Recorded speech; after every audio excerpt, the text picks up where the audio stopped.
통로 부분에 그 모든 공기를 빨아들이거나 내뿜을 때 여러 개의 통로를 통해서 빨아들이거나 내뿜는 구조. 그다음에 그래서 서로 어떤 그 빨아들이는 방식이 입구가 가령 선풍기 같은 경우에 이렇게 선풍기나 기타 다른 방식의 공기를 빨아들였을 때 서로 사이즈가 틀린 벌집 구조 모양으로 빨아들이셔도 돼요. 그 방식도 되지만은 서로 통로가 많게 해서 빨아들이셔도 됩니다. 이렇게 해서 통로가 가장 적절한 방식이어야 되겠죠. 너무 이렇게 작으면 또 그것도 그러니까 그 제품마다 틀리니까. 그래서 회전식 나사 구조, 스크류 회전식 나사 구조를 통과할 수 있다. 그래서 구멍의 사이즈는 그 사이즈가 서로 틀릴 수 있다. 내뿜을 때도 마찬가지입니다. 이 방식을 이제 사용하십니다. 공기청정기 같은 것도 될 수도 있겠죠. 이 방식을 사용하시면 제 기술 구조에 해당한다는 것을 말씀드립니다. 회전하면서 열풍기 같은 거, 온풍기, 또 에어컨, 선풍기 회전하면서 내뿜어주면 더 빠르다, 더 훨씬 더 강력한 방식이 됩니다. 그러나 또 프로펠러로 통해서 여러 개의 프로펠러를 사용하셔서 하시면 더 강력한 방식이 되겠죠. 여러 개의 하나의 회전축에 여러 개의 프로펠러가 있을 수도 있고요. 그거를 여러 개의 프로펠러로 또 하실 수도 있어요. 사이즈가 지금 작게 만들어 가지고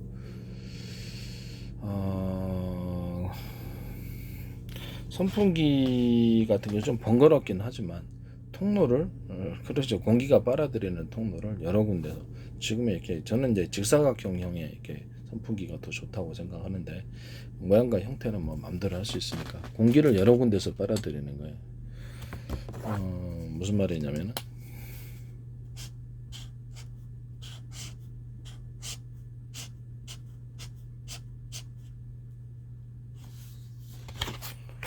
이런 식으로 빨아들인다는 공기가 들어온 데가 여기 각도를 넓게 해가지고 여러 군데서 빨아들여서 집중해 줍니다. 보다 더 강력한 풍량이 됩니다. 이런 형식의 송풍 방식도 제 기술 구조에 해당합니다. 이게 무슨 말이냐 선풍기 같은 건데 그 압축 공기를 제가 여러 군데에서 빨아들이면 압축이 많은 공기가 들어오는 거죠. 하나의 통로에서 빨아들이면 그렇죠.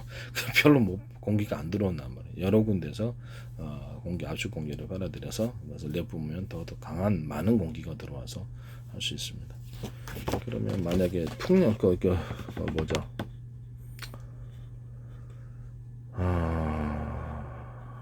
파워만 뒷받침이 된다면 양수기 같은 데서도 이렇게 여러 개의 통로를 통해서 한꺼번에 빨아들여 버리면 좋죠. 어쨌든 공기 같은 거는 이렇게 빨아들이기가 쉬우니까 여러 개의 통로를 통해서 집중해 가지고 선풍기로 들어올 수 있습니다. 얘는 각도를 이렇게 좀 넓혀야 되겠죠. 공기 빨아들이는 것을 각도를 넓혀서 할 수도 있고 이런 방식은 이제 지금 거기도 이제 서로 이런 넓은 구조도 여러 개의 구멍을 통해서 바람이 들어옵니다. 그러면 보다 많은 풍량이 들어오니까 바람도 그렇죠. 보다도 훨씬 더 시원해지는 것입니다. 나사식 회전 구조를 가질 수 있다는 것입니다. 하여튼 이런 구조는 제 기술 구조에 해당합니다. 서로 사이즈가 틀리게 해가지고 송풍을 하셔도 제 기술 구조에 해당합니다. 이런 것을 열풍이나 아니면 또 이렇게 각종 냉각풍이나 뭐 이렇게 선풍기다 뭐 이런 해서 사이즈가 틀리게 해서 프로펠러를 인위적으로 대중소다 사이즈 틀리게 해서 배치하면 보다 강력한 풍량이 일어난다 그랬죠. 이런 방식으로 하셔도 제 기술 구조에 해당하게 되겠습니다.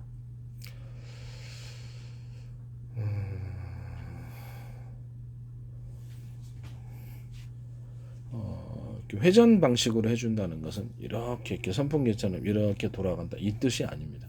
그래서 강하게 자체에서 공기를 빨아들여서 회전을 해버린다는 뜻입니다. 이해가 가시죠? 프로펠러처럼 강하게 돌립니다. 공기를 회전해가지고 확 돌려버리는 겁니다. 이렇게 선풍기처럼 이렇게 들어가 서큘레이터인가요? 이렇게 그런 걸 의미하는 게 아니고 그 자체에서 회전 믹서기 아시죠? 믹서기처럼 확 바람을 돌려버리는 거예요. 그 상태에서 내뿜어주는 겁니다. 이렇게 열풍기 같은데 도움이 될 것 같아요. 열풍기도 그렇고 아니면 강하게 회전해갖고 선풍하는 이 선풍기 방식, 선풍기도 이런 특이한 선풍기가 있을 수 있다라는 거죠. 이 방식은 제 기술 구조에 해당합니다. 잠수함 같은 데서도 사용할 수 있죠. 잠수함에서 일단 물을 빨아들여 가지고 하나의 회전축에, 잠수함 같은 제가 말씀을 드렸죠. 이런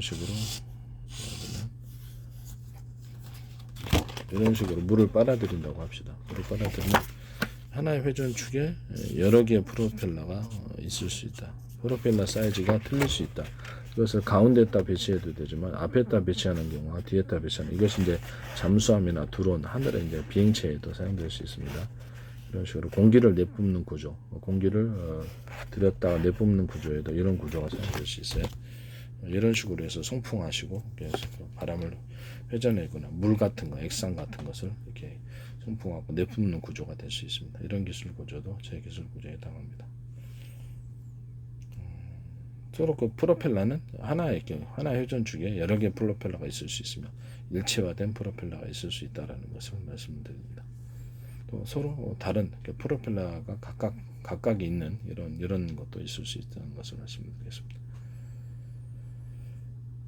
이게 그 열차 같은 데도 옆에다 붙여갖고 움직여도, 자동차도 밑에다 붙여도 옆에다 붙여갖고 움직일 수도 있고, 오토바이도 마찬가지. 오토바이 같은 데들은 장착해서 바람 빨아들여 내뿜을 수도 있어요. 전기 자전거 이렇게 좀 속도는 좀 위험할 것 같긴 한데, 모든 형태의 이렇게 이것을 다 달아놓으면 바람을 빨아들여서 뒤로 내뿜을 수 있습니다. 이걸 통해서 추진 구조를 만들 수 있습니다. 이 방식은 제 기술 구조에 해당합니다.